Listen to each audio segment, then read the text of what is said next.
Right now, someone is trying to break into the server. Watch the screen. There it is. An alert just fired. And in few seconds, the attacker's IP gets blocked automatically without me touching anything.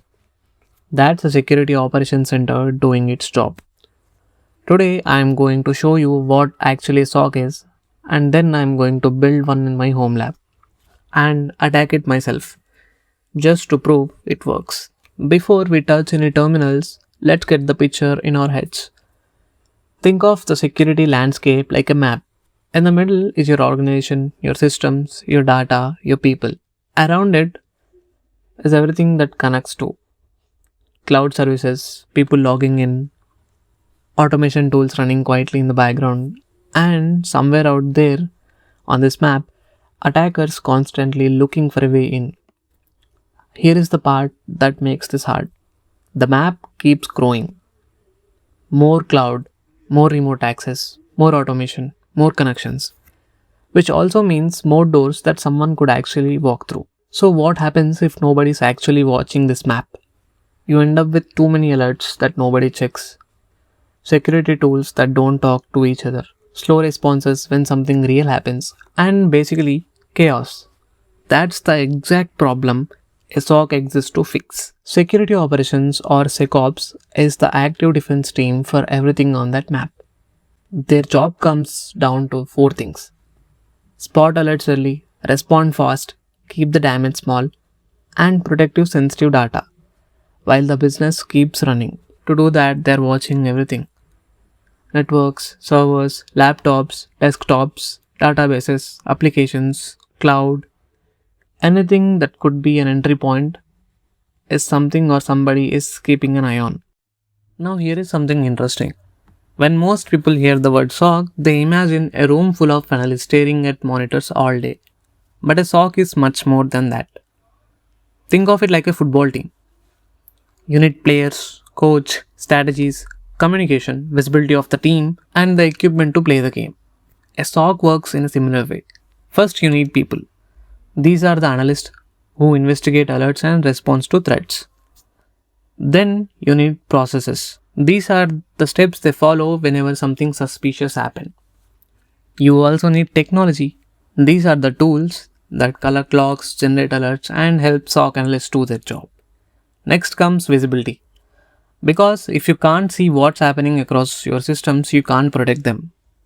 Then there are interfaces, which help different teams and tools to communicate with each other. And finally, business. Because at the end of the day, the SOC exists to protect the organization and reduce risk. All six together. If one of them is missing, the SOC becomes less effective. And honestly, you don't need to memorize all six right now. Just remember, a SOC is people, processes, and technology working together to protect an organization. The next part is the important one, because it's exactly what we are about to watch happen live. When something suspicious shows up, an analyst follows the same loop every single time. First, identify. Something looks off. Maybe it's a login attempt at 3 am in the morning. That gets flags and turned into something the team can actually work on or act on. Second, investigate. Now you are digging in. Is this real or just noise? Where did it come from? What systems does it touch? Third, mitigate. If it's real, you act. You block the IP, isolate the mission, reset a password, whatever stops it right now. And fourth, improve. Once it's handled, you ask what you have learned.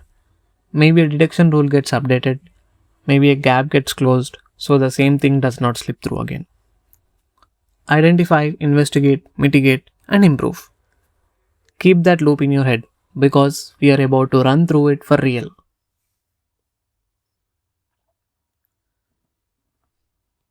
One last piece of theory. A lot of this is used to done by hand. An analyst checks alerts, logs into 3 or 4 different tools, pulls logs from each one, analyzes everything manually, and then blocks the IP address themselves. That takes time, and during an actual attack, the time is the one thing you don't have. With automation, the systems handle most of that on its own. It pulls the log, checks them against the threat intelligence, confirms what's actually happening, and can even write up the incident, all in minutes instead of hours.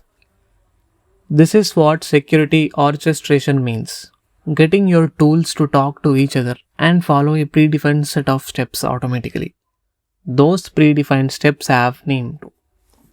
They are called playbooks. Okay, the theory is done. One quick thing before we jump into the lab. I actually made handwritten notes covering everything we went through. The building and the back doors, the 6 pillars, the loop, all of it. Link is in the description. If you want something to follow along with or come back later, alright, let's go and build this for real. Here is what I've got running. Kali Linux is going to be the attacker today. This Ubuntu VM has Wazuh agent installed and it's going to be the target. And this server is running Wazuh as the SIEM, basically the brain that watches everything. Let's attack it. Before I do anything, here is the dashboard in its normal state. Targets online, agents reporting, nothing unusual happening. Now from Kali, I am going to throw a brute force attack at SSH on this VM. This is one of the most common things attackers actually try in real world. Just hammering a login with username and password combinations until something works. While that's running, let's switch back to the dashboard. And there it is, a wave of failed login alerts. And then this one flagged as brute force attempt. This is the identify step, happening live without no one watching it manually. Now I am investigating. I can see the source IP, how many attempts there were, and the timing. Based on this, there is no way this is a real person mistyping their password couple of times. This is a real attack, plain and simple. And here is the mitigation.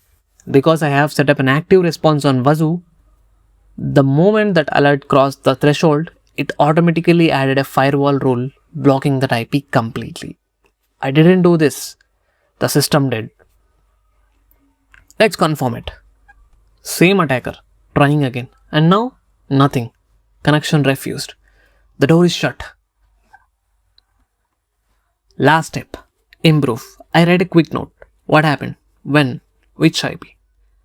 What action got taken? This is small, but this exact habit is what turns into daily and weekly reports a real SOC produces. The kind of reports that prove to leadership the team is actually doing something. Yeah. From the moment that alert fired to the moment the IP got blocked, the whole thing took under a minute. In real SOC, that response time gets tracked as a metric because it's one of the most clearest signs of whether a team is actually doing its job or not. My home lab obviously isn't seeing 100 alerts like a real SOC might, but the loop is exactly same. Identify, investigate, mitigate and improve. And that's module 1 done.